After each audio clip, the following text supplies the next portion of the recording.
porque con letras también se construye el camino hacia la conciencia. Esto es Ruta de Letras con Lucrecia Maldonado.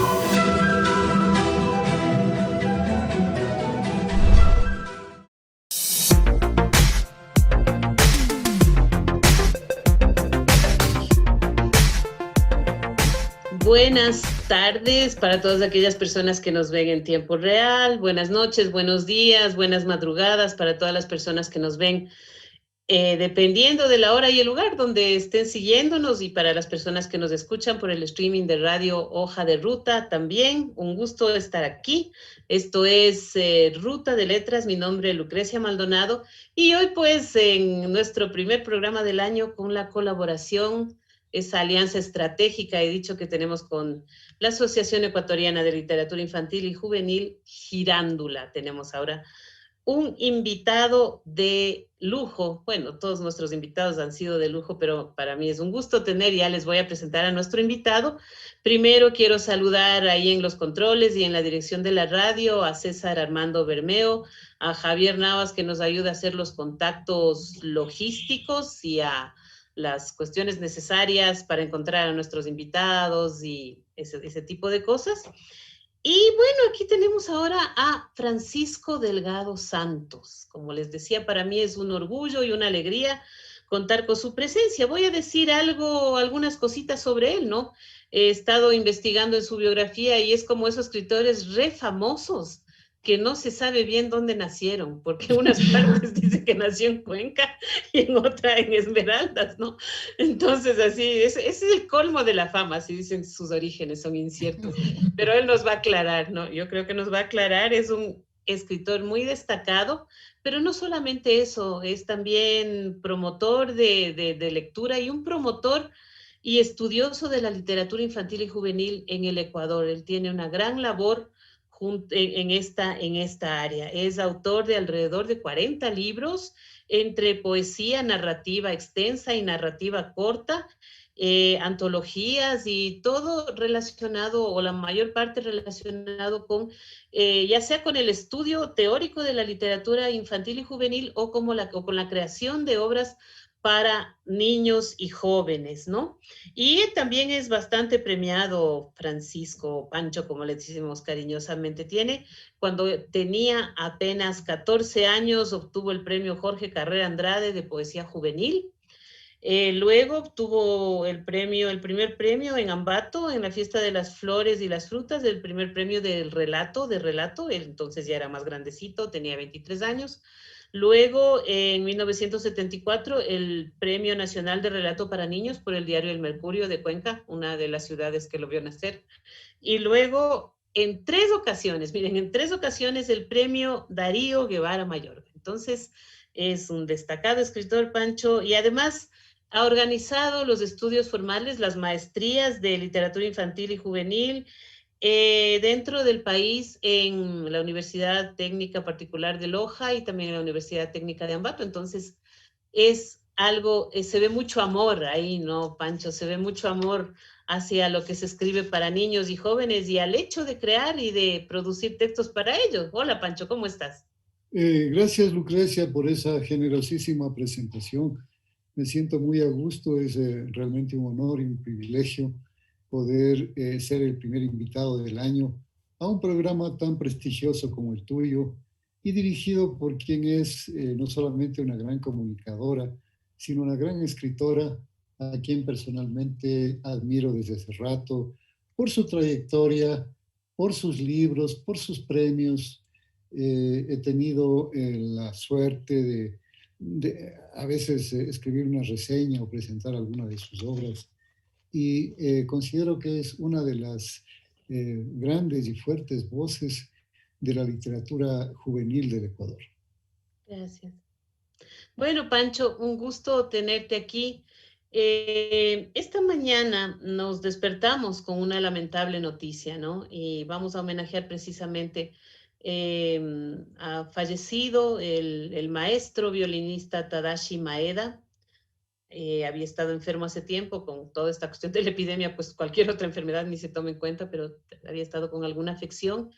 ¿Y por qué le vamos a homenajear y por qué nos duele su partida? Porque él era japonés, pero se enamoró del Ecuador, hizo su vida aquí, llegó a componer música nacional, formó, así como Francisco se dedicó a la literatura infantil y juvenil, él se dedicó a la música y a la música ecuatoriana. Entonces, que alguien de fuera nos venga, mientras aquí a la gente no hace mucho caso a su cultura y a su arte, que venga alguien de fuera y componga música ecuatoriana y trabaje en pro de la música ecuatoriana y finalmente incluso nos entregue su vida porque ha fallecido aquí en Quito. Entonces es como algo muy grande y no queremos dejarle ir al maestro Tadashi Maeda sin expresarle nuestro amor y nuestra gratitud y nuestra admiración y diciendo que le vamos a extrañar mucho, pero nos quedan sus interpretaciones, un virtuoso del violín y una persona muy, muy simpática, muy, muy afectuosa, muy alegre,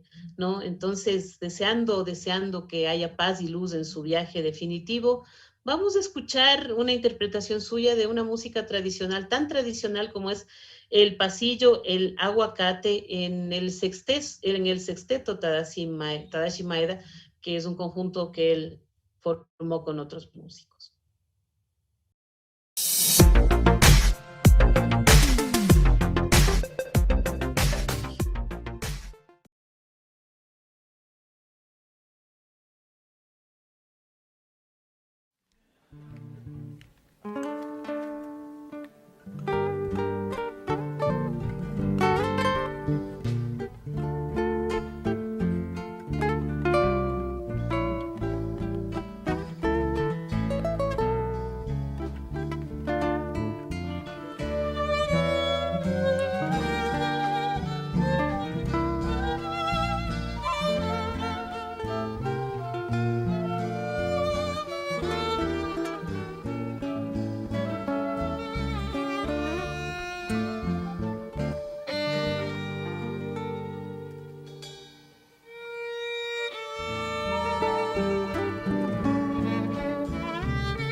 bueno, era el aguacate en el violín del maestro Tadashi Maeda y con el sexteto que él formó. Ahora nos va a acompañar o lo vamos a homenajear en este programa, escuchando sus interpretaciones y sus composiciones. Pero bueno, Pancho, entonces cuéntanos un poquito cómo es este misterio de tu nacimiento, eh, dónde naciste, y vives en Quito, creo que toda tu vida viviste en Quito, ¿no? Entonces, ¿cómo fue tu infancia, más o menos? Y por ahí nos puedes contar cómo llegó, si llegó en tu infancia la literatura a ti, parece que sí, ¿no? Aquí sostenemos la tesis de que la literatura te encuentra, no tú a ella. Entonces, Estoy completamente de acuerdo con esto que acabas de decir. No es uno el que busca el arte, sino el arte de alguna manera lo usa uno como un instrumento, ¿no? A veces los resultados son excelentes, a veces son medianos, a veces no valen la pena, pero la cuestión es que somos usados por el arte.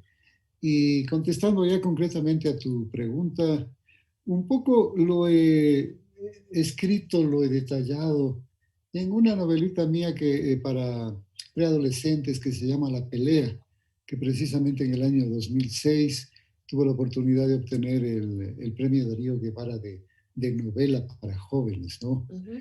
Y voy a resumir un poco lo que ahí en varias páginas se dice, obviamente con otros nombres, porque, bueno, Borges decía que toda gran literatura es una autobiografía, pero que esa autobiografía se mezcla con la ficción. Y efectivamente, como tú como escritora sabes que las fuentes del escritor son su propia vida, en primer lugar, la vida de otros.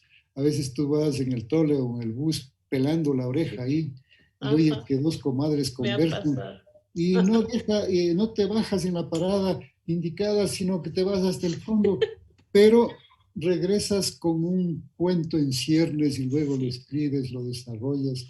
Y este par de comadres nunca siquiera se enteraron de que habían provisto de un gran argumento.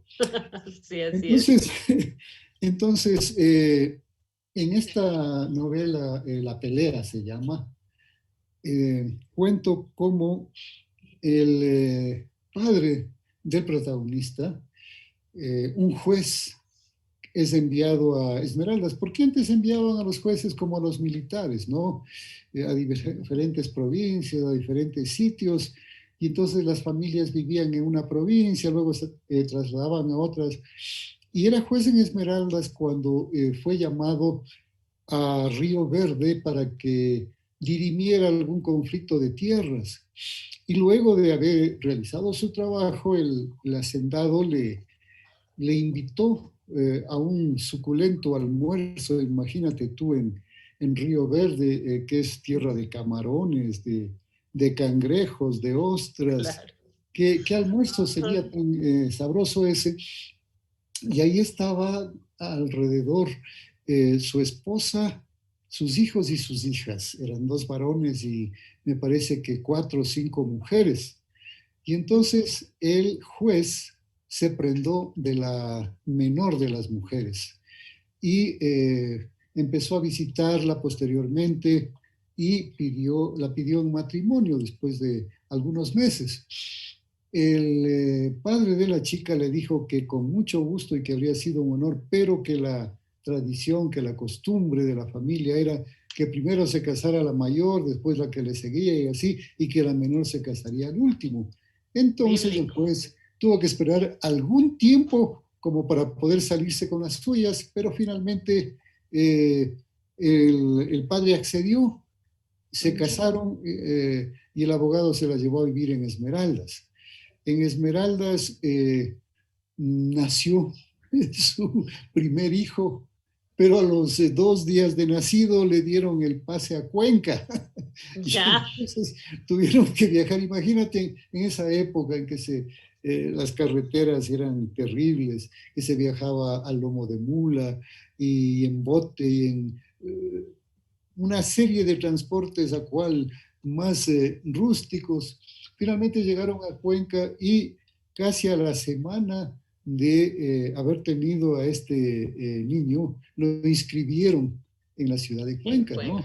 Entonces un poco por ahí se va develando el misterio en el que unas veces, claro, a mí personalmente ya saliéndome de la novela y del personaje, cuando me dicen ¿de dónde es usted? Me ponen en un terrible conflicto, porque si es, en mi cédula consto como cuencano, pero la gente a la que le digo esto me dice, pero usted no habla como cuencano.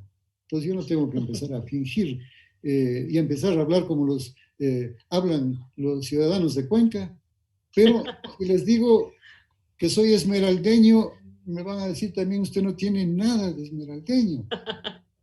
Diga. Entonces, para mí lo más sencillo es decir que soy de Quito, porque después de los 5 años, siguiendo un poco la historia, se divorcian este juez de su esposa, que era demasiado joven. Cuando salían a los restaurantes, la gente le decía, oiga, suegro, qué bonita hija tiene. Ya. Y empezaron a darse un poco de problemas por estas diferencias de edad y se separaron, se divorciaron, y cada cual hizo su vida luego. Y este niño quedó a cargo de su abuela en Cuenca hasta los 5 o 6 años, y ahí cuando su padre se volvió a casar en la ciudad de Quito, lo reclamó y vino a vivir en Quito. Un poco la historia de ese personaje que se llama David, David Heracles Ordóñez, es también la historia de Francisco Delgado Santos, ¿no es cierto? Y creo que he contestado con eso, incluso con exceso, a tu pregunta. Bueno, pero ¿sabes qué es lindo, no? Porque cuando una admira a un escritor y todo, saber estas cosas también te ayuda a comprender, sobre todo, te ayuda, primero conoces, ¿no? De la vida, porque además toda vida tiene su valor, ¿no? En este mundo tradicional, en donde todo tiene que ser de un modo, pues no. Y es bien lindo también conocer cómo comienza el origen de una persona, ¿no? Y cómo se desarrolla y esa infancia que quizá no es convencional, pero gracias a eso existe Francisco Delgado Santos, tal cual lo conocemos, y quizá gracias a eso escribe, y entonces eso es más lindo porque decimos, bueno, ahí estaba la semilla de un escritor. Y con esto podemos pasar a la segunda pregunta, ¿no? ¿Cómo te encontró la literatura? ¿Dónde te encontró? ¿Cuándo? ¿Haciendo qué? Bueno, yo pienso que la literatura a uno lo encuentra de diferentes maneras y de diferentes personas y circunstancias. Acuérdate lo que decía Ortega, ¿no? Yo soy yo y mi circunstancia. Y en esa frase resumía toda su filosofía. Yo creo que me empezó primero en esos años iniciales con mi abuela cuencana, que todas las noches nos contaba cuentos de miedo y leyendas de iniciación. Y nosotros, a pesar de que nos moríamos del miedo, le decíamos, abuelita, cuéntenos otro cuento. Y entonces ella nos hablaba del cura sin cabeza, nos hablaba de Atacocos, de una serie de personajes.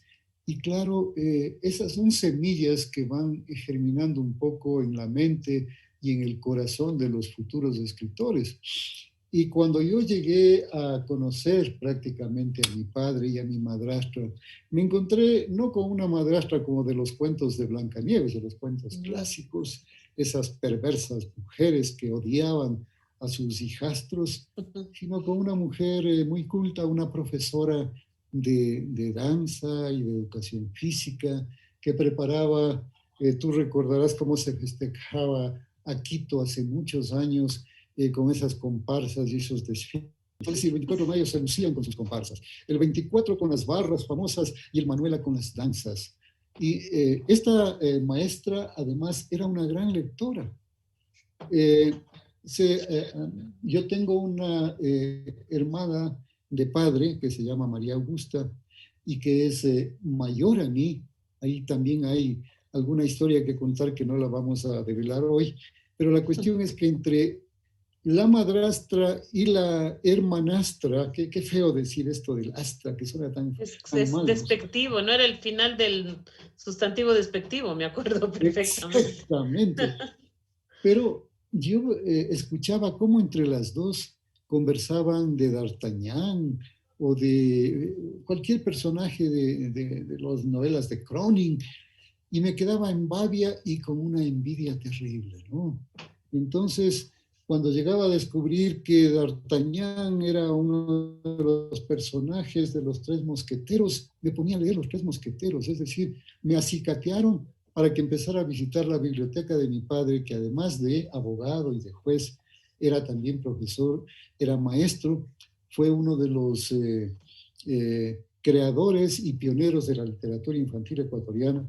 En el año de 1980, 3 personas, Darío Guevara Mayorga, Florencio Delgado Ordóñez y Manuel del Pino Andrade, fueron declarados por el Ministerio de Educación pioneros de la literatura infantil ecuatoriana.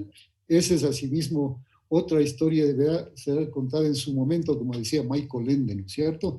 Sí. Pero la cuestión es que, por un lado, la abuela, por otro lado, la madrastra y la hermana, y por otro lado, un acontecimiento que se daba con mucha frecuencia en mi casa era que en el estudio de mi padre, yo estoy viendo detrás de ti unos libros y con seguridad tú estás viendo más libros detrás de tu biblioteca. Ajá.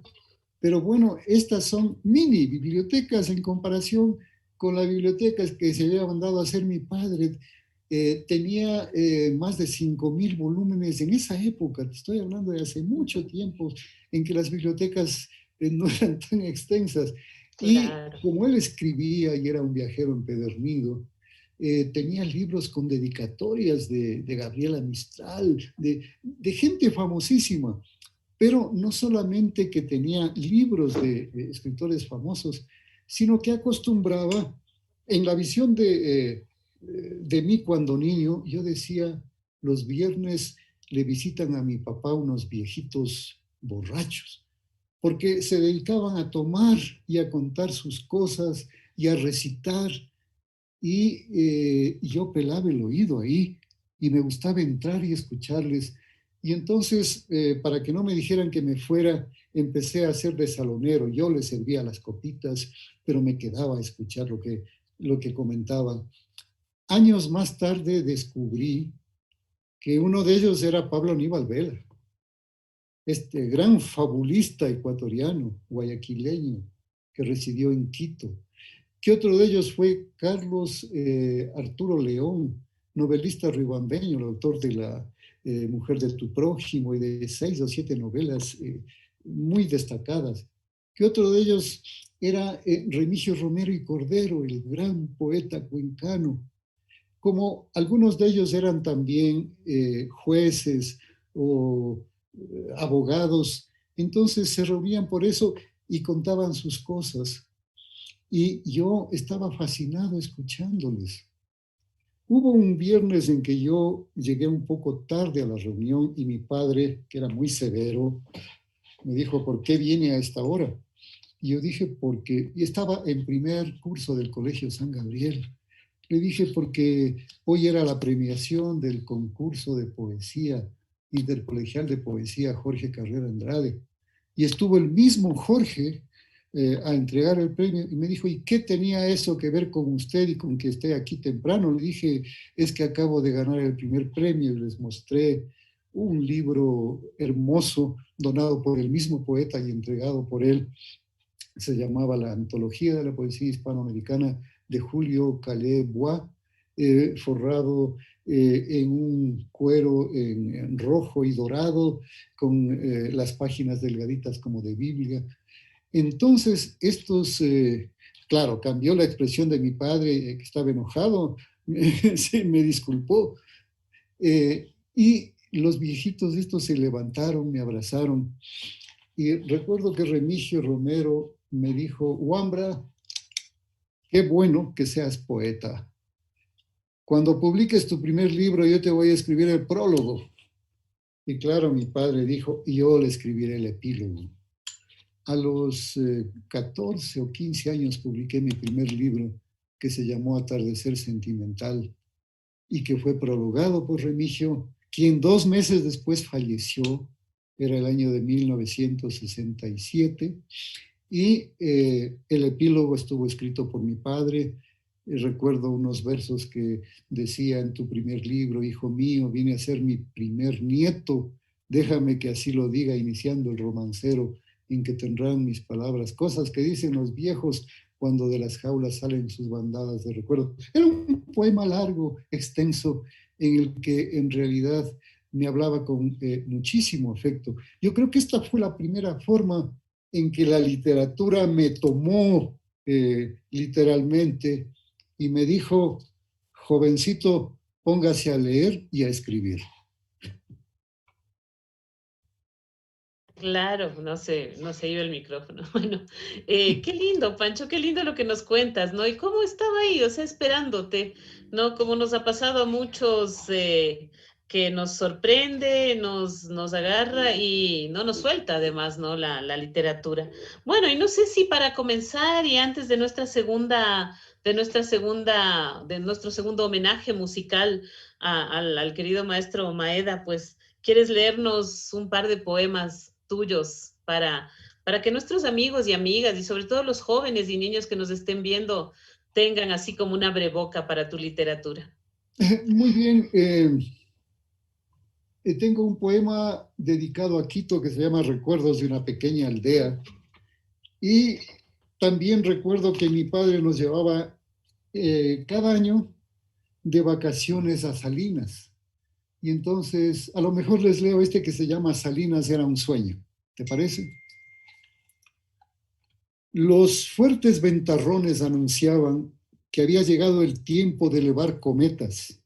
Las aulas se cerraban con el grito feliz de vacaciones y en casa nos poníamos a hacer maletas. Salía de Chimbacalle un autoferro de color plateado que parecía avanzar sobre patines como una colegiala e iba dejando atrás la serranía. Ante nuestra mirada sorprendida, un viejo maquinista nos llevaba por la mismísima nariz del diablo y por una docena de poblados cuya gente salía a recibirlos con su mayor sonrisa en Alausí, Bucay o Naranjito, en Milagro o Yahuachi, antes de que Durán apareciera con su añosa gabarra, sobre la que surcábamos el siempre fascinante río Guayas. Esa noche venían a hacernos compañía las iguanas del Parque Seminario, dragones diminutos trepados sobre el musgo de los árboles. Temprano, al día siguiente, el viaje continuaba a bordo de una típica ranchera que nos debía llevar hacia la playa. Subían en cada pueblo vendedores con su blanco charol de golosinas, a ver que si hay fritada, maduro, amor con hambre, pruebe los alfajores, lleve el bolón de verde. Qué ricas nos sabían esas ventas que hasta hoy las saborea la memoria. Papá, ¿a qué hora llegamos? Decíamos incansables como disco rayado, y nuestro pobre padre suspiraba aliviado al divisar por fin a Santa Elena. Hijos, ya estamos cerca, sonreía. De aquí a la libertad no hay ni un suspiro y el aire de Salinas ya se siente. Y se ponía a hablar de las culturas Chorrera y Machalilla y nos mostraba efigies de la Venus de Valdivia. Tras la clase de historia venía la de recursos naturales. Sobre tierra reseca de pronto aparecían pozos, torres, calderas de una refinería. Se alcanzaba a leer Anglo Ecuadorian Oil Fields Limited. Salinas era un sueño acariciado a lo largo de un año por nosotros. Ansiábamos llegar hasta sus playas, oír la sinfonía de las olas, construir altos castillos, recoger caracolas y escribir extasiados sobre la arena blanca y cristalina nombres hoy olvidados. Igual que las gaviotas en el cielo, los días se iban volando. No había lugar para el aburrimiento, pues éramos cual nómada velero en pos de 1000 secretas ilusiones. Cuántos sitios amados recuerda el corazón. Y para no olvidar, hoy los repito: Ayangue, Montañita, Manglar Alto, Punta Carnero, Chanduy, Palmar, Ancón. ¿Cómo olvidar la furia del Mar Bravo, los empinados riscos de la chocolatera, en que Sila y Caribdis habían resucitado?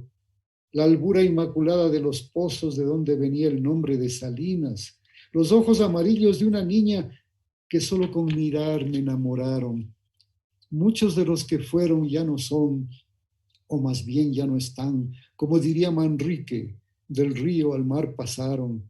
No existen ya rancheras, gabarras ni autoferros que recorran la ruta que evocamos por los ventarrones nerviosos pero los ventarrones nerviosos del verano llegan siempre puntuales y anuncian otra vez que llegó el tiempo de elevar cometas, ponerse a hacer maletas y comenzar el viaje de las vacaciones, dejando nuevamente atrás la serranía, cual novia en una iglesia, ¿lo adivinas? Nos estará esperando con un ramo de azares en su frente, maravillosa y única, Salinas. Qué lindo, ¿sabes qué me hiciste acordar de? O sea, no sé si por la temática, tal vez por el estilo, de un poema de Alfonso Barrera Valverde. Me hiciste acordar un poco de un poema sobre su niñez y que se lo dedicaba a su mamá, ¿no? Pero no, era más o menos esa tónica de cómo es la vida cuando uno es niño, cuando uno es niña y ahí están los mayores disponiendo y las cosas que después te dan nostalgia, los lugares, ¿no?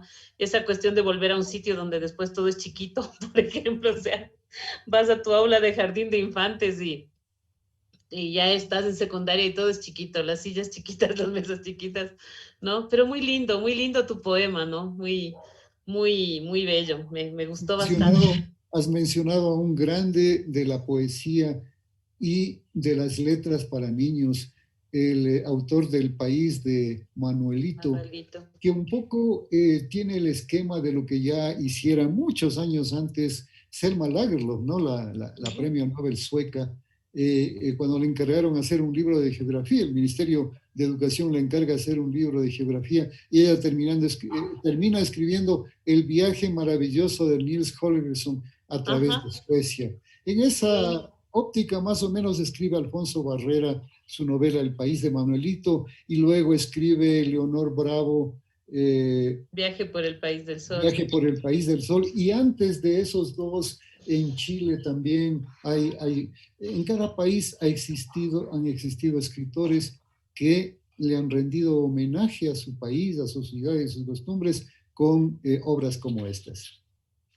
Sí, qué chévere. Y sabes que ahorita conversando contigo se me acaba de ocurrir también hablar de esos escritores que ya no están, ¿no? Estoy feliz invitando a los vivos, pero tal vez con motivo de un efemérides, tal vez con cuestión del Día del Niño, lo que sea, pues hablar de Alfonso Barrera, hablar de Hernán Rodríguez, Castelo, ¿no? Hablar de los autores que nos han dejado, pero que tienen su lugar en la literatura infantil y juvenil del Ecuador, así como hemos hecho con escritores para adultos, ¿no? También. Hay que hacerlo sobre todo porque hay nombres que no han sido suficientemente homenajeados. Mira, por ejemplo, yo escuché la entrevista que le hiciste a Jorge Oviedo y me encantó en primer lugar. Claro. Y en segundo lugar dije, no, pero es que este hombre ha estado olvidado, preterido, hay que hacer algo por él. Y de hecho, yo ya en una obra que voy a mandar a la UTA para la maestría en literatura juvenil, esta tarde, antes de asistir a tu programa, yo ya puse su nombre, su ciudad de nacimiento, Ibarra, su año, 1950, y me he comprometido a escribir unas reseñas sobre sus dos obras para jóvenes. ¿Cómo no hablar de Hernán Rodríguez Castelo, que ha sido un grande de las letras para niños y jóvenes en lo teórico y en la creación, el gran novelista de los niños, con El fantasmita de las gafas verdes, con Caperucito Azul, con Tonto Burro? ¿Cómo no rendirle un homenaje a este hombre que es esta es gente que nunca morirá en realidad, porque los artistas no mueren, viven a través de sus creaciones, mi querida Lucre. Sí, viven a través de su obra y qué lindo, mira, estaba pensando, ¿no? Hernán Rodríguez Castelo también me recuerda a ti, porque además él no solo escribía, sí, pero además era como tú, un estudioso de la literatura infantil y juvenil.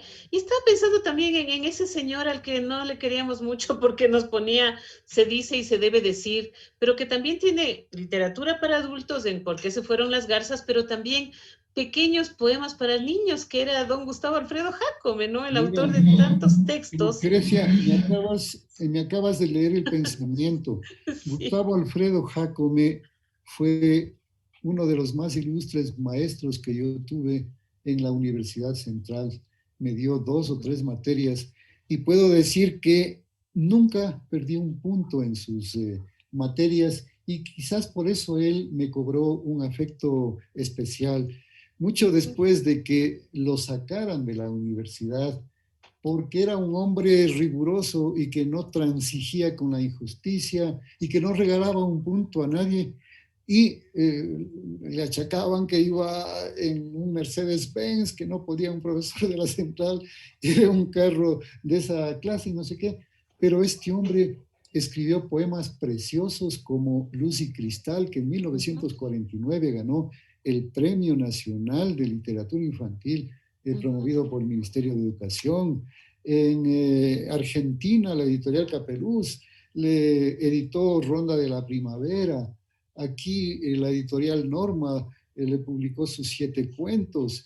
Y tuve el honor de prologar precisamente la última edición de esta obra que tú acabas de mencionar, en la que es un indígena el protagonista, ¿no es cierto? Y en la que se mezclan el español antiguo con el español moderno, con el quichua y con el inglés. ¿Por qué se fueron las garzas? Una obra que tampoco ha sido lo suficientemente valorada. Yo creo que esto con que estás amenazando al país, tienes que cumplirlo. Y Sí. si es que en algún momento ya tengo 2 testigos, ya entregué. Ser cómplices de eso, cuenta con nosotros, mi querida Lucrecia. Muchas gracias, Francisco, muchas gracias. Creo que la gratitud, como yo tenía un profesor de secundaria, un señor que me daba economía, no aprendí nada, ¿no? Y se nota, pero ya me cogió cansada. Pero el profesor, el doctor Lautaro Pozo, me acuerdo tanto de él, él decía claro. una frase, me acuerdo que en el Día del Maestro le hicimos oír, le deseamos feliz día y le hicimos oír una música de una calculadora, de un aparato de esos que recién aparecían. Y él se emocionó bastantísimo, ¿no? Y nosotros en realidad estamos en un plan un poco de burla. Y el doctor Pozo dijo una palabra que a mí se me quedó. La gratitud es flor exótica, nos dijo, ¿no? Y me parece que, por ejemplo, como ahora con el maestro Tadashi y con estos escritores que hemos mencionado, pues han hecho tanto por la belleza, por el arte, nos han dado tanto. Entonces, lo menos que se les puede decir es gracias, ¿no? Y recordarles además con cariño. Y que así que esa flor exótica siga siendo bella, pero ya no sea tan exótica, ¿no? Yo creo que eso te honra mucho, Lucrecia. Tú eres una mujer admirable, no solo por lo que he dicho, por tus escritos, por tu manera de ser, tu calidad humana, sino por este tipo de actitudes, ¿no? De tratar de que se haga justicia a la gente, independientemente de lo que haya sido, cómo haya pensado. Pero estamos hablando en este momento de productos artísticos que quedan a la vista. ¿Y quién puede negar que los 7 cuentos, que la Ronda de la Primavera, que todas estas obras, aparte de la labor que tuvo Gustavo Alfredo Jácome como lingüista, fue el único académico que se atrevió a corregir, a encontrar errores en algunas publicaciones de la Real Academia Española? Y ellos tuvieron que aceptar y agradecer eso.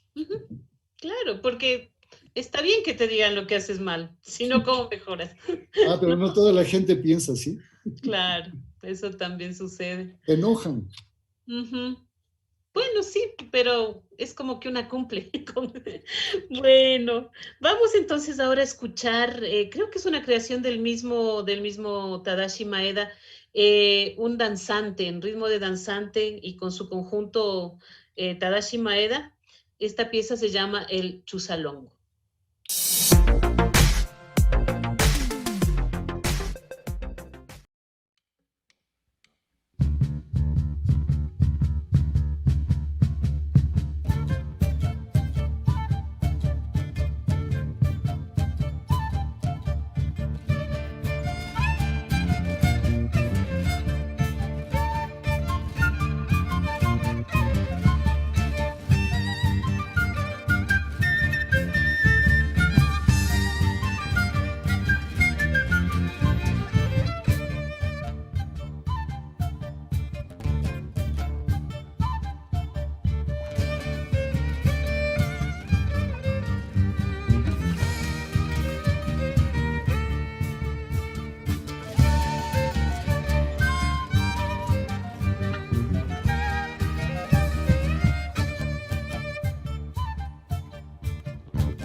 amigas y amigos, les recordamos que estamos en Ruta de Letras por Hoja de Ruta. Les recordamos también que ustedes son muy importantes para nosotros y precisamente por eso nos atrevemos a solicitarles que nos pongan en las redes sociales un me gusta, que nos compartan con sus contactos. Sabemos que nos ven en diferido muchas personas calladito nos ven y después nos comentan el programa.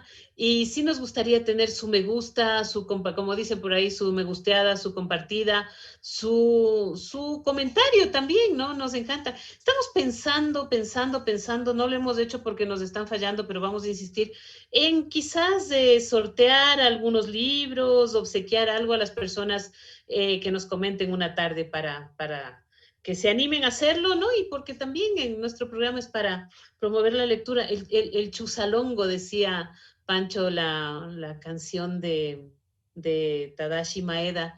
Y el chusalongo, yo nunca supe bien qué era, pero sé que es uno de los personajes míticos de nuestras culturas ancestrales, de esas culturas que quizá perdieron mucho con la conquista, ¿no? No sé si tú sabes quién es el chusalongo y nos puedes contar. Sabes que en un libro que publiqué por 1980, mira qué viejo que soy, se llamó Ecuador y su literatura infantil, que en esa época la usaban los normales superiores que existían, ¿no es cierto? Como libro de estudio de literatura infantil. Había una parte en la que yo me refería a la literatura ecuatoriana de tradición oral. Y entonces ahí, citando por supuesto a las fuentes, entre las cuales se destacaban Fausto Jara y Ruth Moya, ellos nos han explicado exactamente cuáles son estos personajes de la tradición popular, que yo he usado luego en obras de literatura infantil. Tengo una obra que se llama Pequeña Pequeñita y el Cazador Casado, en donde aparece el Yuyú, que es un ser de dos caras, una para adelante y otra para atrás. Que como tiene, Jano, ¿no? Sí, y entonces que persigue a las chiquillas adolescentes y que servía para que las mamás atemoricen a sus hijos que se portaban mal. Y entonces el chusalongo estaba íntimamente relacionado con el yuyú. Era uno de estos seres monstruosos que alternaban su fisonomía de acuerdo al color de la luna, de acuerdo a las personas con las cuales se encontraban, al género de las personas a las que encontraban, en fin.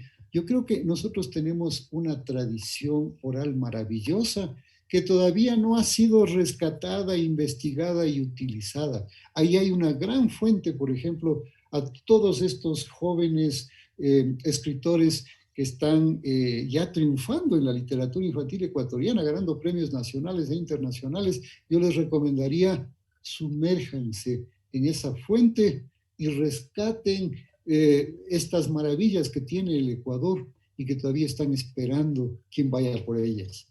Y sí, mira, porque además todos estos seres, ¿no? A mí me encanta un libro que también le gustaba mucho a mi hija y ahora que tengo nietos, pues también le gusta a mi nieto sobre todo, ese que se llama ¿Dónde viven los monstruos?, por ejemplo, ¿no? Que es un pero libro es una maravilla de libro. Es hermoso, no lo tengo a la mano, pero capaz luego le mando al Cecitar una foto. Pero es esta cuestión de un clásico de la literatura infantil universal, hermoso. De un premio Hans Christian Andersen, que es considerado el Nobel de la literatura infantil. Su nombre es el norteamericano Maurice Sendak. Sendak es enorme como autor y como autor también de ese libro álbum que debemos dar no solamente a los bien chiquiticos, sino también a los menos chiquiticos, porque nos permite establecer un diálogo con la imagen, ¿no es cierto? Permite desarrollar el pensamiento crítico, permite que no estemos únicamente regidos por un texto, sino que nos pongamos a soñar con la imagen. Donde viven los monstruos es genial. Hermoso. Y justamente allí, ¿no? Los monstruos, como ese bajarle la tensión, ¿no? Porque, Claro, no atención, sino atención. desacralizarlo. Sí, porque por ejemplo, ese temor que tienen los niños, ¿no? Que hay alguien dentro del armario, que hay alguien, cosas tan junguianas, además tan relacionadas Ajá, con la sombra, con los ajá. arquetipos, pero que claro, si tú te pones a explicarle a un niño de 5 años el arquetipo, te va a decir, me voy a dormir. Entonces le muestras el libro, ¿no? El monstruo de debajo de la cama, la pesadilla, aquí está mi nieto Amaro y el otro día yo me fui a Mindo precisamente a visitar a Jorge y de quién estábamos hablando y le traje un atrapasueños porque él me dijo que ya estaba teniendo unos sueños feos. Entonces le digo, mira, toma esto para que ahí se queden tus sueños feos, ¿no? Y creo que al otro día lo extravió, o sea, y me decía, ¿y ahora qué voy a hacer si tengo una pesadilla? No, pero así darles un poquito de magia a su vida a los niños, creo que es como un juego y a la vez darles una fortaleza, ¿no? Porque ¿cómo atraviesas lo doloroso de la vida sin literatura? Me he preguntado yo siempre. No se puede, no se puede. Ujú, La literatura no solamente que nos permite soñar, sino que nos ayuda a vivir. ujú, Yo, así como Borges decía, no sé, hay personas que no podrían vivir sin el dinero, sin el poder, sin los amores. Y él decía, yo no sé qué habría sido de mi vida sin los libros. Yo hago ujú, mía esa ujú, expresión. Yo pienso a ujú, mí, pienso que a mí la literatura, como en el texto este de La pelea, me rescató y porque el argumento este que te estaba contando sobre el origen de la nacionalidad del protagonista, continúa adelante porque empieza a ser objeto de bullying. Yo creo que La pelea es una de las primeras obras ecuatorianas que aborda el tema del bullying, mucho antes de que la reina de Quito se pusiera a hacer la campaña y de que el municipio no sé qué. Mucho antes de eso, ujú. eh, en esta novela se plantea el hecho de que llega el niño de otra ciudad, de otra provincia, y su dialecto entonces hace que se burlen de él. No solamente los estudiantes, sino los maestros, porque así Ujú. como los niños no son unos angelitos, sino tienen de ángeles y de perversos, también los Perversos maestros polimorfos. somos a veces así, ¿no es cierto? No, Entonces, o sea, lo que tú dices es bien importante porque a veces el que bulea, por usar esta palabra, el que hostiga es el profesor, ¿no? Y el exactamente. profesor hostiga desde la posición de poder, que es mucho peor. Es peor, Es, claro, porque el niño quizás lo hace un poco inconscientemente, pero el profesor tiene ya un grado de madurez eh, sumamente desigual a ella y entonces debe ser responsable. Pero lo que te quería decir respecto de esto es que este niño que sufre porque se murió su abuela que le crió, porque su padre le prohíbe a su madrastra que actúe como madre, porque sus compañeros y sus maestros se burlan de él. Cierto día en que el profesor de lengua les dice que escriban un texto y les hace leer, y cuando escuchan la lectura de ese texto, se quedan mirándolo y un poco burlón le dice, vaya, vaya, vaya, con que tenemos un poeta en la clase.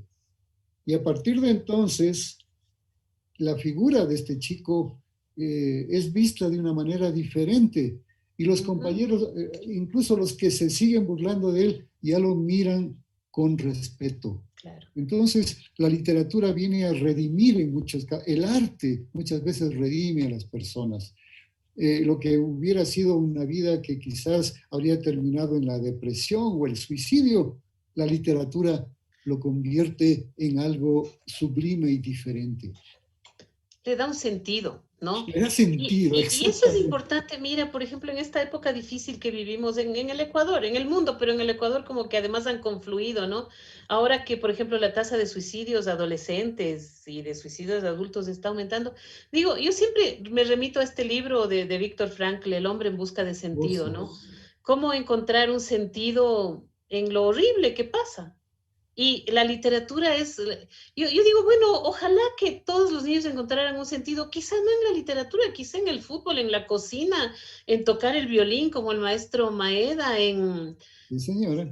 en cualquier cosa, ¿no? Esa vida con propósito y la literatura en mucho, aunque no te dediques a ella, contribuye a tener sentido, a encontrar el sentido de las cosas. Esa es una palabra clave. Yo he pasado la mitad de mi vida dictando talleres de formación de lectores y mi definición de lectura es, la lectura es un proceso de reconstrucción y búsqueda de sentidos, de los infinitos sentidos que tiene un texto.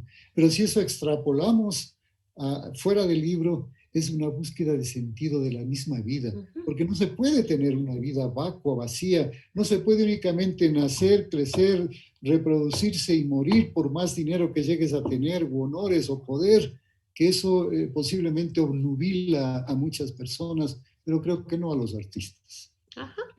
Mira, y ahora, porque en este programa no hablamos de política directo, pero siempre mandamos una que otra indirecta, ahora tú estás mandando las indirectas y no yo.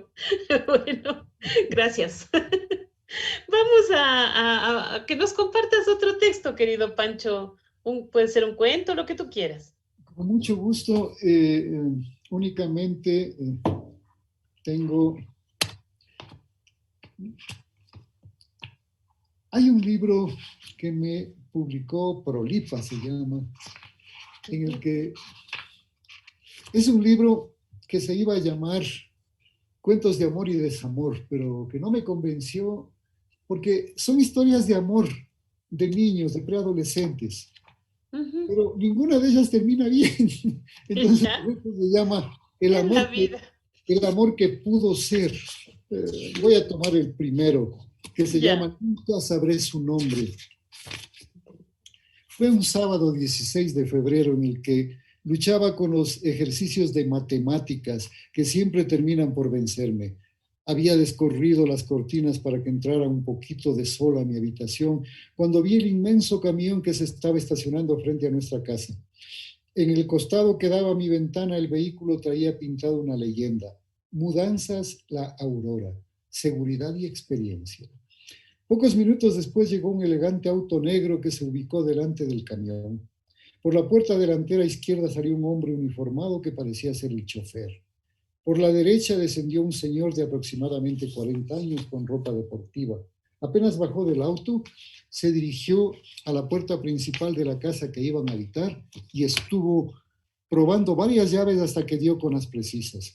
Después habló con el jefe de la mudanza y este dio órdenes a los cargadores para que empezaran a bajar los muebles y enseres que habían sido cuidadosamente embalados.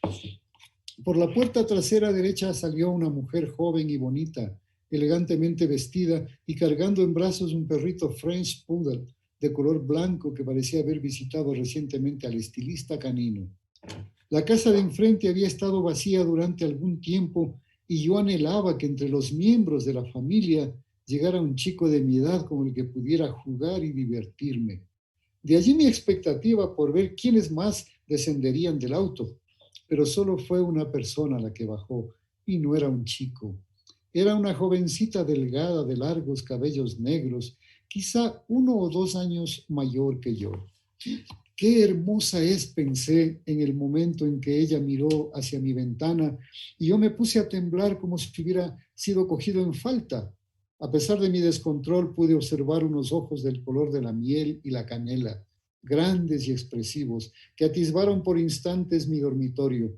De pronto alguien la llamó y ella se volvió y entró a la casa. No sé cuántas horas estuve ahí pegado a la ventana esperando a que apareciera otra vez. Hasta que ella llegó al barrio, yo no había sido consciente de que somos gente de clase media. Mis padres son maestros y siempre están haciendo cuentas a fines de mes para cubrir los gastos de la comida, el transporte y los imprevistos que inevitablemente se presentan. Tenemos un carrito viejo que maneja mi madre y que por fortuna no se daña con frecuencia.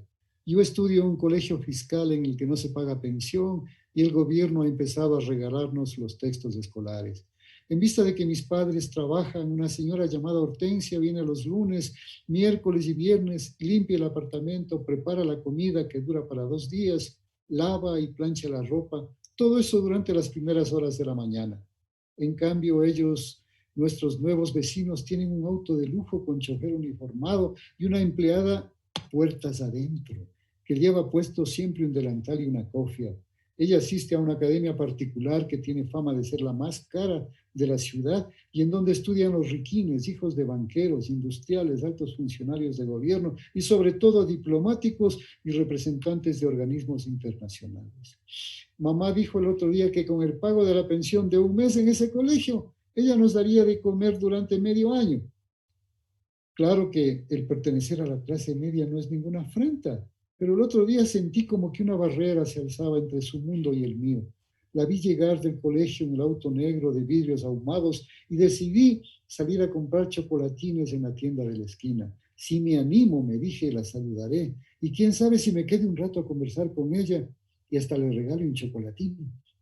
Pero cuando bajé, vi que no estaba sola. 2 autos deportivos se habían estacionado detrás del suyo y de ellos habían bajado algunos chicos que, con toda seguridad, eran compañeros de clase.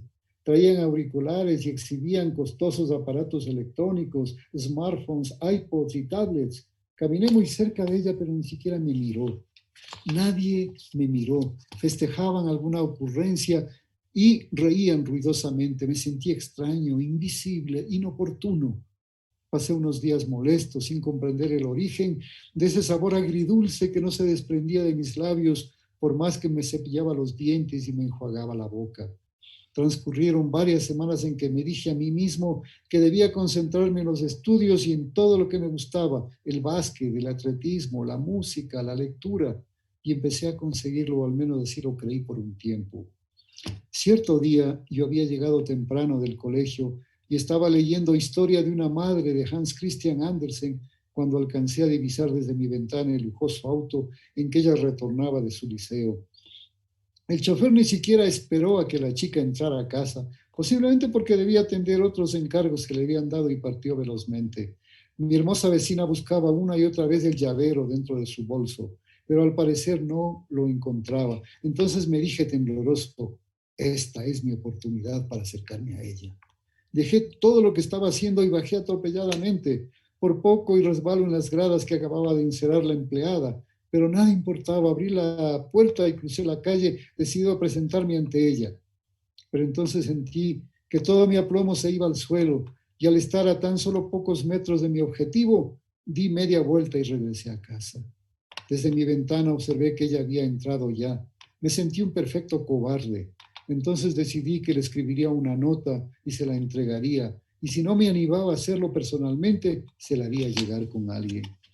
La primera nota decía que su presencia me había permitido advertir lo hermosa que puede ser la vida cuando se llega a conocer a una persona tan especial como ella lo era para mí. Que su sola presencia me había movido el piso y que no dejaba de pensarla, que había tratado de aproximarme a ella, pero que los nervios me habían jugado Barcelona. Le pedía perdón por dirigirme a ella, siendo yo un perfecto desconocido, pero le recordaba que tanto sus padres como los míos fueron desconocidos del uno para el otro en algún momento de sus vidas y que, sin embargo, gasté todos mis ahorros en la compra de papeles y sobres especiales de diferentes colores con marcas de agua que dejaban traslucir muy sutilmente imágenes de parejas tomadas de la mano bajo la luz de la luna o recostados en la arena frente al mar en medio de un esplendoroso sol tropical. Escribí la primera nota y todas las siguientes sobre esos papeles a los que iba bañando con un perfume llamado Paloma Picasso, no solo el favorito de mamá, sino el más caro. Cuando terminé de escribir y de perfumar la primera carta, empecé a romperme la cabeza pensando en la forma en que le haría llegar a su destinataria. Fui descartando una por una las que no me convencían, como darle al papelito la forma de un avión y lanzársela a sus pies. Soy todo un especialista en la construcción de estos avioncitos, a tal punto que mis compañeros se pelean por comprar mis mejores diseños. Pero me puse a pensar que si yo le lanzaba mi avioncito y ella no era la primera en leerlo, qué vergüenza habría pasado. ¿Qué tal si el mensaje era leído por el papá, o la mamá, o el arrogante chofer? Se habrían burlado de mí y yo no estaba dispuesto a hacer el hazme reír de nadie. Pensé también en pedirle a la señora Hortensia que me hiciera el favor de entregarle mi carta, que con el tiempo se convirtió en una auténtica colección, pero no me atreví, ya que por un lado estaba develándole mi secreto y por otro arriesgándome a que lo comentara con mis padres. También consideré la posibilidad de enviar el mensaje por correo, pero ignoraba su nombre, y aunque lo hubiese sabido, quedaba intacta la posibilidad de que alguno de sus padres revisara arbitraria y abusivamente el contenido del mensaje. Así pasó el tiempo, hasta que llegó el mes de febrero otra vez. La lectura de las notas que había escrito me llevaron a tomar la decisión de mi vida. El sábado 14 de febrero me levantaría muy temprano, me bañaría y perfumaría, me pondría la ropa más elegante, cruzaría la calle hasta llegar a su casa, tocaría el timbre y le entregaría el epistolario en que se había convertido mi intención de mandarle una sola nota. Y si no salía ella y debía enfrentarme a cualquiera de sus padres, solo preguntaría por su hija, explicaría que venía a dejarle un regalo y suplicaría que me dejaran verla si fuera un minuto. Qué tranquilidad sentí después de haber tomado la decisión. ¿Por qué había esperado tanto tiempo? En fin, la paz que me invadió fue total y me permitió dormir como no lo había logrado hacía mucho tiempo. A las 7 de la mañana sonó mi despertador y empecé a cumplir uno por uno los pasos del plan que había fraguado. Entre ducharme, vestirme y perfumarme dieron las 8. Como los sábados mis padres duermen hasta un poco más tarde, entré a la cocina y traté de hacer el menor ruido posible mientras me preparaba el desayuno. Jugo de naranja, tostadas con mantequilla y mermelada de mora, cocoa con leche, huevos fritos y una buena rebanada de sandía. Salí un momento al jardín y arranqué la más hermosa de las rosas que había dado el rosario. El reloj marcó las 9, subí, tomé las cartas, las envolví en la cinta roja que había comprado y coloqué la rosa bajo la cinta. Me dispuse entonces a bajar y cruzar la calle. En esta fecha en que se celebra el Día del Amor y la Amistad, le diría, dame el regalo de tu amistad y la alegría de saber tu nombre. Antes de bajar, corrí las cortinas de mi habitación y lo que vi entonces desbarató mis planes. Era el mismo camión de hacía un año, solo que esta vez no se había estacionado para traer los muebles y enseres de la mudanza, sino para llevárselos. Y se los estaba llevando, y era seguido por un lujoso auto negro en el que se iba para siempre la destinataria de mis notas. No sé en qué momento entró mi padre y colocó su brazo sobre mis hombros. Ven acá, me dijo. Nos sentamos al borde de la cama, desde donde podía observarse la casa de enfrente, completamente vacía. Las ventanas sin cortinas, las habitaciones sin muebles, los techos sin lámparas. Yo incliné la cabeza sobre su pecho, cerré los ojos y sentí cómo las lágrimas resbalaban copiosamente por mis mejillas, sin que pudiera contenerlas por más esfuerzos que hacía para controlarme. Él dejó de abrazarme para sacar un pañuelo de su pantalón y pasarlo por mi rostro. Luego, como solía hacerlo cuando yo era un niño pequeño, tomó el pañuelo abierto y cubrió mi nariz para que me limpiara los mocos. Yo sonreí un poco avergonzado, pero igual me soné. Llora todo lo que quieras, continuó. Dejó el pañuelo en mis manos y volvió a abrazarme. Ya sabes que eso de que los hombres no lloran es una real tontería, dijo. Los hombres somos seres humanos y tenemos sentimientos. Y cuando el sufrimiento nos hiere, cuando crece tanto dentro de nosotros, necesitamos expulsarlo por medio del llanto. Luego volvió al ataque y soltó a quemarropa. Es por la chica de enfrente, ¿verdad? ¿Cómo se llamaba? No lo sé, papá. Nunca sabré su nombre. No lo entiendo, hijo. Pensé que eran amigos o algo más. Ni amigos ni nada más, papá. Pero te gustaba mucho, ¿verdad? No lo sé. En este caso supongo que ese no lo sé quiere decir sí. Te conozco muy bien, pero sigo sin entender cómo es posible que te hayas ilusionado con alguien de quien nada conocías, ni siquiera su nombre. Papá, tú mismo me dijiste una vez que poco o nada sabemos de las estrellas que iluminan la noche y que sin embargo su belleza nos hace amarlas, así sea por instantes.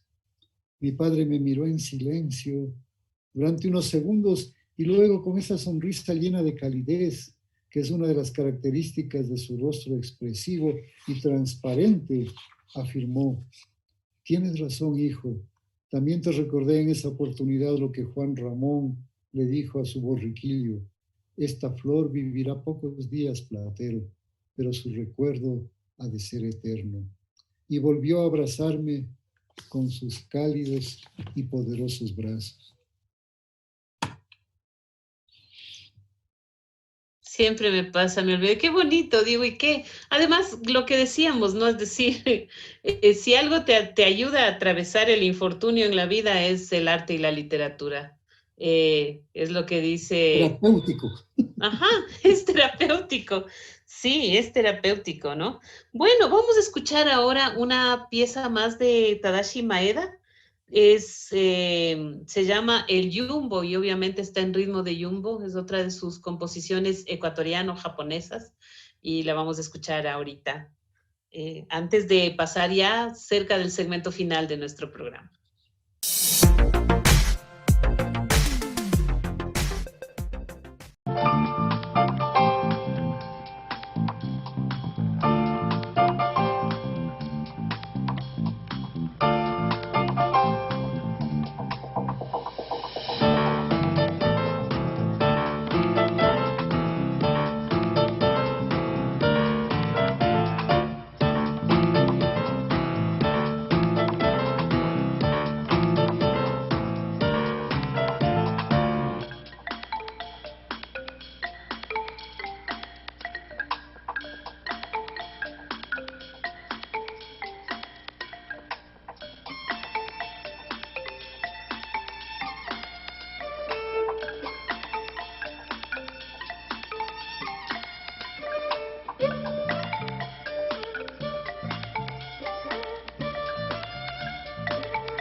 Y bueno, amigas y amigos, estamos en Ruta de Letras por Hoja de Ruta Radio. Ustedes nos pueden seguir por la radio, por la página de la radio, en donde se transmite en streaming, como dicen nunca, streaming debe ser algo así como la corriente, el flujo, el fluir, no sé, ¿no?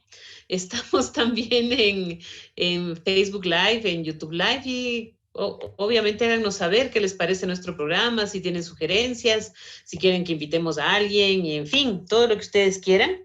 Vamos a continuar ahora. Tenemos el gusto de contar con Francisco Delgado Santos. Estamos ya en la recta final del programa. Y bueno, ya que hemos conversado, como que nos hemos adelantado algunos temas, pero muchas veces se piensa que la literatura infantil y juvenil, si bien es maravillosa y es hermosa y es muy creativa, es como una hermana menor de la gran literatura, ¿no? Claro que cuando leemos las transcripciones de los hermanos Grimm, de Perrault, los cuentos de Andersen, como es esta escritora brasileña, Ligia Biogunga Núñez, todo este tipo de autores, me acuerdo de Eduardo Dayan, un amigo argentino que lamentablemente falleció y todo eso, decimos, bueno, no es tan hermana menor, pero siempre a veces, como que también estaba pensando, no se me vino ahora que digo argentino, esa novela muy linda que es Los ojos del perro siberiano de Antonio Santana, ese tipo de libros. ¿Qué te llevó hacia la literatura infantil? Eh, no sé si en detrimento de la otra literatura que no es para niños y jóvenes, aunque a mí me encanta porque se ve siempre en los libros, dice a partir de los 13 años, es decir, puede empezar a leerla a los 13 hasta que se muera, ¿no? O sea, sí. Bueno, hay dos cosas muy importantes que habría que responder en tu pregunta. En primer lugar, ¿por qué ha sido considerada la hermana menor, o es por muchos todavía, considerada la hermana menor de la gran literatura? Yo pienso que en el mundo, en toda la historia del mundo, siempre ha habido discriminación, siempre ha habido, por ejemplo, la mujer ha sido siempre discriminada. Cuando pienso o cuando leo la biografía de Hipatia de Alejandría, de ver cómo una mujer tan inteligente, tan hermosa, tan preparada, que era física, que era astrónoma, matemática, botánica, bibliotecaria y todo, concitaba los celos de los varones de esa época, y entre ellos de Cirilo, el arzobispo de Alejandría, que desde el púlpito siempre incitaba a la gente en contra de ella, y que no solamente incitaba, sino que calumniaba y decía que era una mujer de mal vivir, que desbarataba hogares. Y esa era una tremenda mentira. Y un día incitó a la gente para que fuera hasta donde estaba esta mujer y llevándola hacia la playa y tomando conchas, la despellejara, la desollara y que después la descuartizara y luego quemara sus restos. Este tipo de sucesos se han dado a lo largo de la historia. Ha habido, muchas veces preguntan los filósofos, varones por supuesto, díganme los nombres de 5, de 10 filósofas que hayan impactado en la historia de la humanidad, y ante el silencio del público dice, bueno, no 5, 4, 3. Lo que pasa es que cuando han aparecido este tipo de mujeres, el hombre las ha suprimido, no ha permitido ese avance. Y en la ciencia, en el arte, en la filosofía, en todo campo, la mujer nunca se ha quedado atrás. Basta leer esos testimonios desgarradores que nos da la compañera de Sartre, Simone de Beauvoir. De Beauvoir, en un libro que lo releo muchas veces, para darnos cuenta de las injusticias que ha sufrido el mundo. Otro de los discriminados ha sido el niño. El niño siempre ha sido considerado un adulto en miniatura. Al niño se le ha querido dar las obras del banquete de los adultos, como lo dice Paul Hazard y como muchísimas otras personas que han estudiado el caso de esta discriminación. Por esa razón es entonces que los grandes autores, entre comillas, han mirado siempre a los otros desde el hombro y han, cuando alguna vez se le ha dicho que, se le ha preguntado si escribe obras para niños o jóvenes, han dicho, no, no, yo escribo obras importantes. De tal manera que, por un lado esto y por otro lado, pensemos en autores como Selma Lagerlöf, recordemos los cuentos de Oscar Wilde, recordemos, a pesar de que no me gusta mucho la vida y las actitudes de Kipling, pero no podemos negar que los cuentos de Kipling son una maravilla. Tú mencionabas a Sendak, mencionabas a Lígia Boyunga Núñez de Brasil mismo está Ana María Machado, que junto con María Teresa Andrueto de Argentina, son las 3 únicas mujeres latinoamericanas que han logrado el premio Anderson. Entonces, cuando leemos este tipo de textos, decimos, esta literatura no le pide favor a ningún texto de la gran literatura, como se la denomina a la escrita para adultos. Entonces yo creo que es una aberración, una consecuencia de la opresión que han sufrido los niños y por ende quienes escriben para ellos. Y por otro lado, entre paréntesis, como testimonio te cuento, antes de empezar a escribir para los niños, yo escribía para los adultos. El premio que tú mencionaste en tu generosa presentación, la Frutilla d'Oro, el primer premio de la Feria de las Frutas y las Flores de Ambato, el concurso nacional de relato, no tenía nada que ver con niños y jóvenes. Gané con un cuento que se llamaba Memorias de un adolescente, nada que ver para los niños. Y muchas de las cosas que escribí, es decir, a mí me señalaban que el camino era seguir por aquí, pero como te digo, el arte se atraviesa, las circunstancias definen la vida de los individuos. Y entonces pasaron muchas cosas. Pasó una cosa afectiva y pasó una cosa política. Algunas veces he contado que cuando asistí a un congreso internacional de literatura infantil que coincidió con la terrible dictadura de Videlas y más asesinos, yo estaba leyendo un texto que en realidad no tenía mayor mérito ni literario ni oratorio y sin embargo la gente se puso de pie varias veces y aplaudió.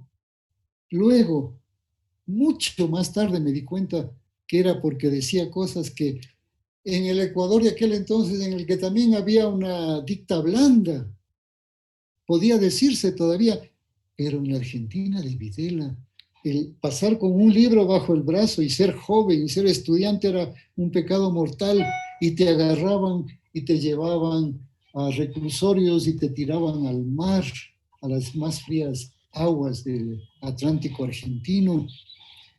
Y entonces ahí me sucedió algo a mí. Después de leer este texto, se me acercó un señor elegantemente vestido y me dijo que le había gustado mi intervención y me invitó a conocer Buenos Aires y me llevó por La Boca y por San Telmo y por San Isidro y hasta compró ciertas cosas, pagó ciertas cosas que había comprado, cosa que me hizo sospechar de sus verdaderas intenciones. Demasiado amable. Pero cuando ya llegamos al hotel y me pidió mi pasaporte, me di cuenta que la cosa era de otro color. Y ahí recién se identificó como un coronel de la inteligencia argentina. Fíjense cómo será, qué tendrá la literatura infantil que los altos mandos, los gobernantes mandaron a espiar un congreso internacional de literatura para niños. Y me advirtió claramente y me dijo, en tu pasaporte, más bien dicho, el congreso termina el viernes. Si el sábado está acá, no respondemos de ti. Serás declarada persona no grata. Esto nos pasó a varias de las personas que asistimos allá. Y entonces cuando regresaba venía meditando yo sobre algo que había dicho también otra persona que tuvo dificultades en ese momento y que fue el gran crítico francés, el mayor comentarista y crítico de la literatura infantil y juvenil del mundo, que se llama Marc Soriano. Marc Soriano definió, su obra ha sido traducida en Argentina por una gran escritora, no recuerdo en este momento su nombre, pero está traducido al español, es un libro de casi 1200 páginas, y él estuvo presente en ese congreso y definió a la literatura infantil como aquella que enseña a los adultos, enseña a los niños a desobedecer las órdenes injustas de los mayores. Esa era una definición completamente subversiva. Claro, y en ese momento. Marc tuvo muchos problemas también y tuvo que salir a media semana antes de que tuviera problemas más graves. Claro. Ese fue un factor de orden político que influyó en mi decisión. Dije, si la literatura infantil empieza a ser considerada como subversiva, o si empieza a ser una piedra en el zapato de los poderosos, yo creo que como que va valiendo la pena quedarse en este territorio. Y hubo otro factor, mira, cuando lo cuento nadie me cree, algo que sucedió. El hijo de un amigo mío, argentino también, mira, la Argentina ha tenido mucha relación con mi vida. Muchas de estas cosas que te estoy contando aquí cuento en este último libro mío que se llama La literatura infantil y juvenil del Ecuador, ensayo autobiográfico de aproximación al tema, que va a ser uno de los libros de estudio de la UTA en la maestría de próxima año. Y entonces, el hijo de este amigo mío era un niño de 6 años que había nacido con algún problema de capacidades especiales, no podía moverse, estaba atado a su silla de ruedas. Y yo llegué a ser muy amigo de este chico, le llevaba libros, le llevaba chocolates, él esperaba. Y como yo, además de los cuentos y los poemas, soy autor también de muchos libros de humor para niños, no sé si los conoces. Tengo 3 libros publicados y unos 2 más. Yo le contaba chistes a este chico y él me esperaba, pero Francisco, cuéntame otro chiste. Y él sirvió, llegó un momento en el que, estando yo atravesando alguna situación económica difícil, necesitaba dinero. ¿Quién no ha necesitado gente de clase media o pobre? Aparecieron las bases del concurso nacional de cuento para niños del diario El Mercurio de Cuenca por su 50º. Y eran unos premios increíbles. Eran 10,000 sucres. Yo ganaba 400 mensuales en el Colegio San Fernando como profesor. Diploma, medalla de oro.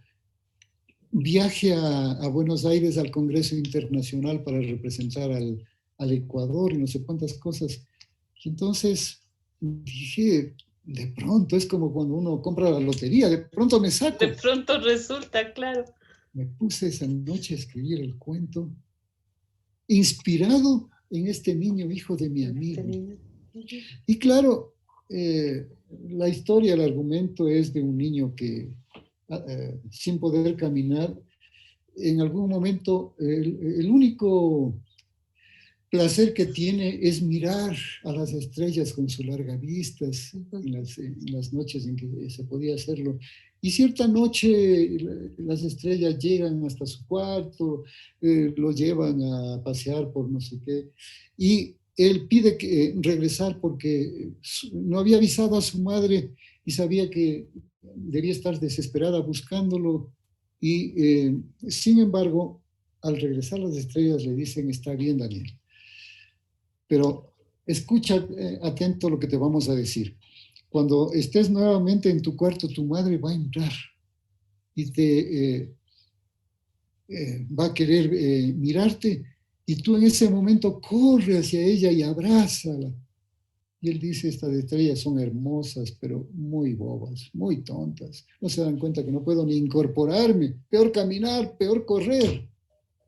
Y sin embargo, de pronto está ahí y ve que su madre entra y en un arrebato de fe intenta erguirse, Levantarse. elevarse, camina y se funde en un abrazo con su madre.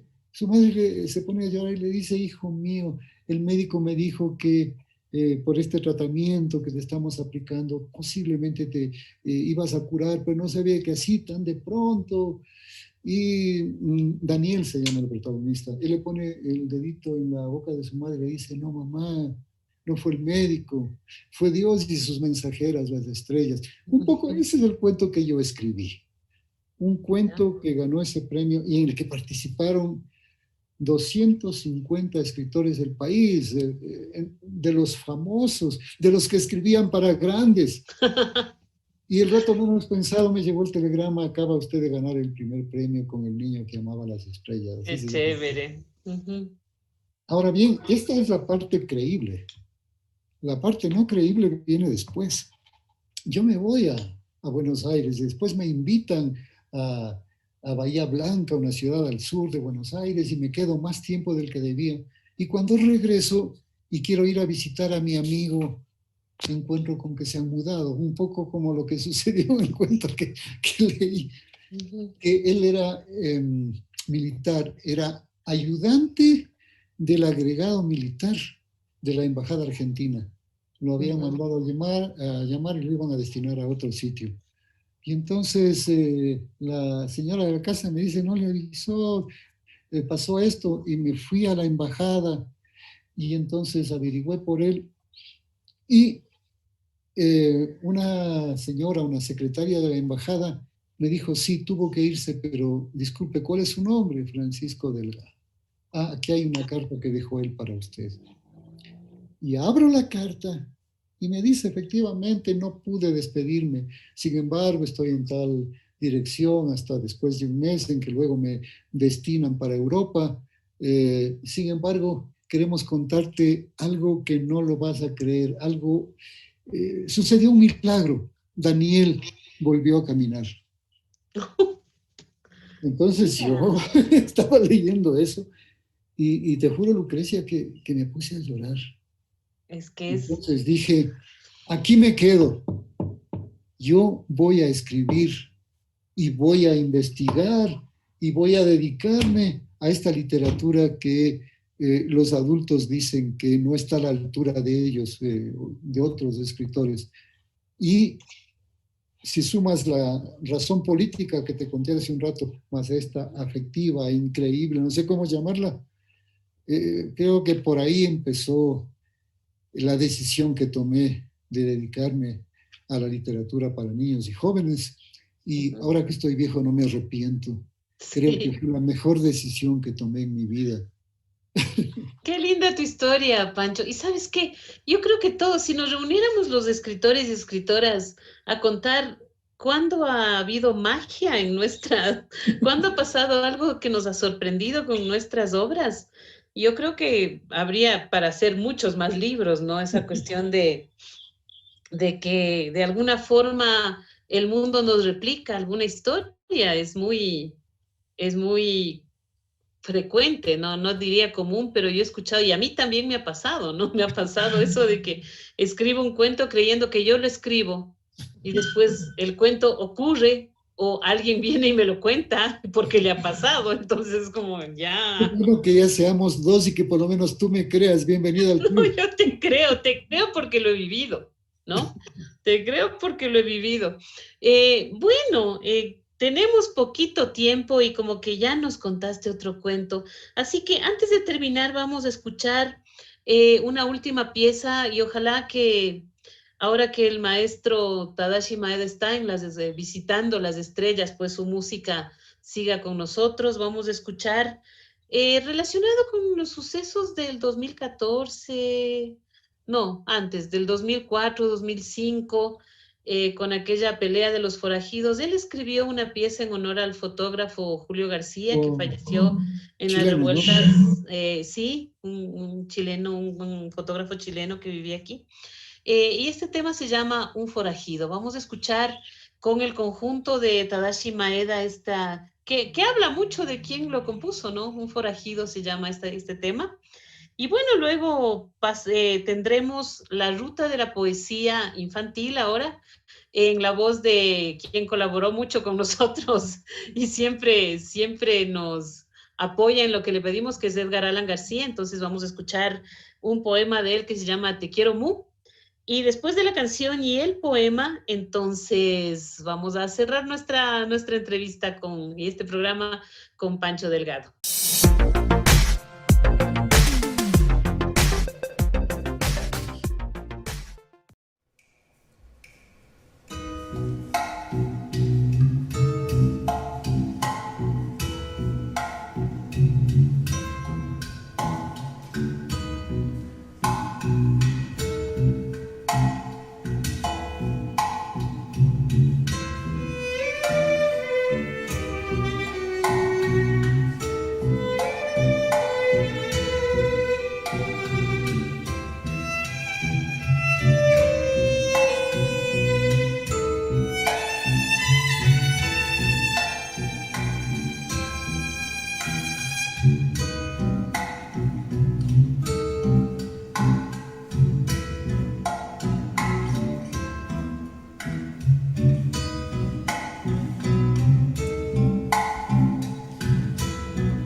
Te quiero dijo la vaca.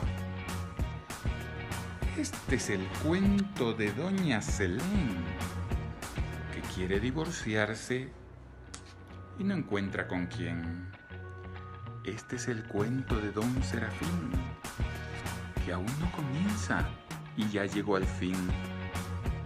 Este es el cuento de doña Anacleta, que corre en avión y vuela en bicicleta. Este es el cuento de don Leandro, que quiere subir cuando va bajando.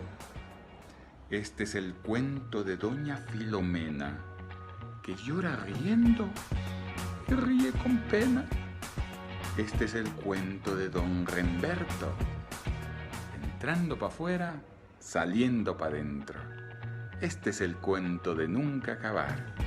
Cuanto más lo cuento, más falta contar.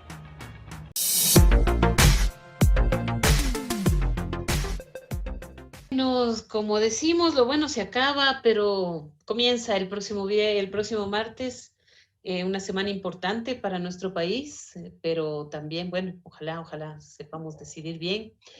Y tendremos mi cuento favorito, ya saben, alguien que no es literato vendrá a contarnos su cuento favorito. Todavía no sabemos quién, pero estamos craneando, como dicen por ahí, a ver a quién invitamos. Por hoy, Pancho, te quiero agradecer muchísimo. He disfrutado mucho de este programa. Realmente ha sido un programa muy ameno. Espero que, no espero, estoy segura de que nuestras amigas y amigos también lo disfrutarán y lo compartirán y lo promocionarán. Y bueno, quiero agradecerte mucho y lo que les decimos aquí a nuestros invitados, ¿no? ¿Cómo animarían, qué les dirían a nuestros oyentes? Bueno, nuestros oyentes obviamente son el público convencido, ¿no? ¿Cómo convencer a más gente de que la lectura es un mundo maravilloso, Pancho? Yo pienso que para que uno pueda decir qué rico helado, quiero más, tiene que probar ese helado. Uh-huh. Solamente cuando tú has tenido la oportunidad de que tu madre o alguna persona con mucho afecto, con mucho amor hacia ti, primero te cuente algo y te haga saborear aquello y te inocule, te deje el virus. Qué pena hablar en este momento de virus, pero ese virus benigno y positivo del amor a la lectura, tú puedes saber lo que eso significa. Pero luego cuando tú lees por ti mismo y descubres la magia que es encontrarse un balcón para mirar al mundo, cuando descubres que como Julio Verne desde su biblioteca pudo viajar a las estrellas, al fondo del mar y convertirse en el precursor de una serie de inventos y todo en el silencio de un estudio o leyendo bajo un árbol, en el momento en que saboreas y paladeas. No me digas que cuando tú has ido a un sitio donde te vendieron una comida rica, dijiste, yo regreso acá. Yo quiero además compartir esto con mis hijos, quiero compartir esto con mi madre, con mi familia, con mis seres queridos. Esto es lo que sucede con la lectura. Cuando tú descubres un cuento precioso, por ejemplo, como el que tú señalabas de Maurice Sendak, o algo de Ana María Machado, o de María Teresa Andrueto, de cualquiera de nuestros grandes escritores ecuatorianos, porque aquí en el Ecuador tenemos, tú has mencionado a Edgar Allan García, tenemos tus cuentos que has escrito para los jóvenes, mi querida Lucrecia, le ponen a uno la piel de gallina, pero le dicen esta es la realidad y nos permite entender y comprender muchas cosas. Entonces, hay que darles a probar, pero hay que saber hacerlo con afecto y dosificadamente y sin exigencias, conjugando el verbo seducir antes que imponer, antes que forzar. La lectura es un acto de amor. Entonces, tenemos que realizar este ejercicio con muchísimo amor y muchísima inteligencia, mi querida Lucre. Y quiero, aprovecho la oportunidad para agradecerte por esta oportunidad, para un poco abrir el corazón y contarles cosas que a veces no se cuentan ni a la familia, pero yo creo que ustedes son nuestra familia, los colegas, los escritores, los ilustradores, los niños, los jóvenes a los que, con los que estamos tan en contacto. Yo creo que son nuestra auténtica familia y entonces para ellos he podido hablar estas cosas. Gracias por darme esa oportunidad. Yo me he sentido muy honrado de estar contigo, gracias a César y a todas las personas que nos están o nos estarán escuchando. Muchísimas gracias, Pancho. Para nosotros también ha sido un honor. Este programa es tu casa. Cuando tú tengas un proyecto, una idea que quieras difundir o lo que sea, aquí están las puertas abiertas para ti. Y bueno, también para Girándula, con quien de hecho colaboramos en estos días y otras, bueno, todas las personas que quieran, que tengan proyectos literarios, que quieran hablar de lectura, pues esta es su casa, lo saben. Gracias, Pancho, ha sido un honor y una alegría tenerte aquí. Y bueno, nos despedimos agradeciendo, como siempre, la buena vibra y la paciencia de César Armando Bermeo, nuestro querido Cecitar, Javier Navas, que nos ayuda desde la sombra, y el Café Francesca, que ya nos tomaremos una tacita cuando vayamos a la radio. Y bueno, un abrazo para todos y nos estamos mirando hasta el próximo martes con mi cuento favorito. Chao, chao. Que estén bien.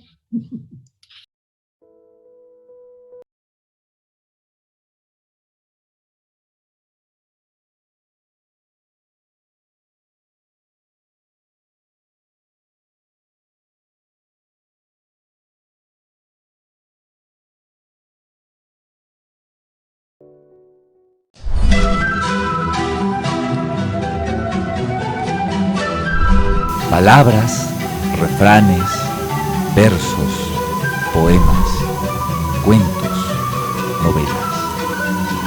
Como dijo un gran poeta, también la verdad se inventa.